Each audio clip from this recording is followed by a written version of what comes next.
It's a totally different adrenaline rush, cheering in a big arena versus the kennel.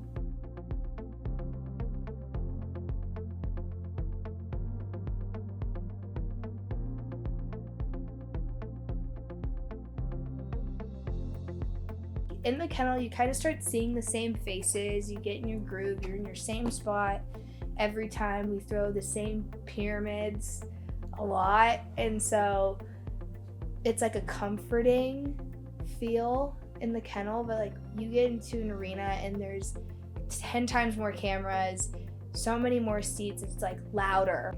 It can be kind of just an overall high energy, and it's not really directed at a single person or like different parts of the team that like the kennel might kind of zero in on. It's definitely a different fan atmosphere, obviously. Not as many students travel, but I would say that Gonzaga is still a basketball program where the fans travel pretty well. We usually always have at least a pretty solid section of alumni and ticket holders and just like general Gonzaga fans cheering along with us, which is always really nice. I mean, obviously in the kennel, there are so many familiar faces for all of us with the energy, so we really know how to tap into their excitement, their adrenaline. And I think going on the road, you really have to find the adrenaline in the different ways. I know for me personally, I'm super competitive. So hearing the opposing team's fans start getting louder, that makes me want to get louder and kind of outshine them too. And obviously being in the kennel where there's not half as many people as some of the arenas we travel to, it's definitely just a fun experience. Usually on game day, I'll like wake up, shower, wash my hair, blow it out, curl it, straighten it, whatever I decide to do, and then it's a whole face. I've done it in 30 minutes. I've gotten fully hair and makeup done in 30 minutes. I know I can do it, but like I'll sit in front of my mirror for 3 hours. I don't care. Once we start the elevators, we have to make sure that everybody has everything. Palms, shoes, bases have megs, signs, flags, and all the things. We definitely had a few situations where those need to be grabbed real quick before we got on the bus. Everybody kind of has their pre-game rituals. Like a lot of our bases have their headphones on, usually from the bus, to tune out all the flyers that they think are being annoying. But once we get there, it really is one of those where we're in business mode and all of us are ready to get into it. All the flyers and bases all do their own warm-up stretches, tumble, and then stunting with their partner and whoever else they might need to do. But from then on, everyone's adrenaline starts kicking up and we're just ready to get on the court and show everyone what we can do. With about 25 minutes left on the game clock until tip-off, we usually go out and kind of set our megaphones and our signs up and stuff where we're going to be sitting in the arena, and then we will go do a quick team prayer. We have this whole little pregame ritual thing that we do in the tunnel underneath the stadium, and then we'll head back out and get ready for tip-off.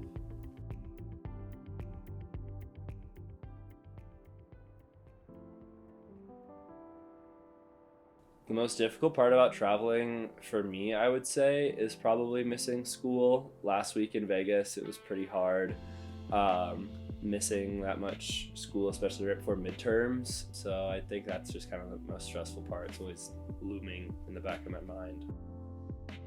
I'm an accounting major, and that's junior year is the hardest year to be an accounting major, and I'm just really getting slapped around by it, and it's hard, and don't want to play this card, but we don't have the same access to tutors or anything, so it's really hard when you have to manage everything and you're expected to conduct yourself like a student athlete, but you don't have the tools to.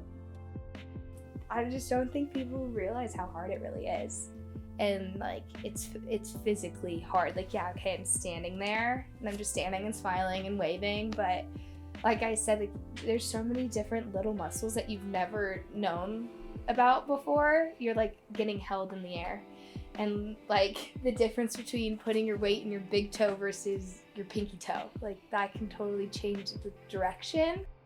We put so much energy into doing what we do well, or at least trying to do what we do perfectly, and a lot of that people don't realize how often we have to practice and how often we work stunts that don't always hit, and it can get frustrating, but when you hit them on the court, it's always so satisfying that it just makes everything worth it.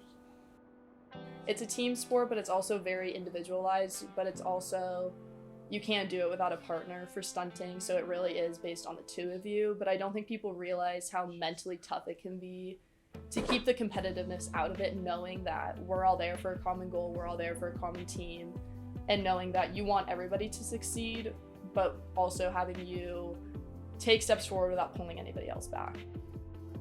I think people are just like, oh, she's like smiling, waving, and looking pretty, and like she looks like she's having fun, when like in reality I'm probably really sore, really tired, and thinking about like the 10 things I have to do after the game.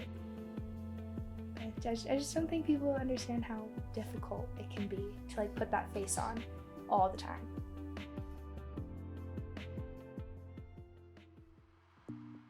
The most rewarding part about travel is probably just getting to see new places, and although we don't get a ton of money from athletics to go out and do fun things, it's still pretty rewarding to get to like go out and try new food places and like see museums and just cool stuff that you wouldn't normally get to see during the school year. One of my favorite aspects is getting to go to all the arenas and just having the experience of being in, you know, March Madness and being in like the behind the scenes. Not many people can claim that they've had that experience, and it's a lot of fun. We always talk about how like fun or difficult travel can be, but a lot of people don't realize how we travel a lot like a family instead of a team, because a lot of us will get annoyed with each other. We like really treat each other like brothers and sisters. Like it's very much, we all have like a banter with each other that a lot of people don't necessarily realize that we have, right? And all the people around me are genuinely like my family, and I treat them the way that like I would treat people in my family, and it's always a wonderful atmosphere to be part of.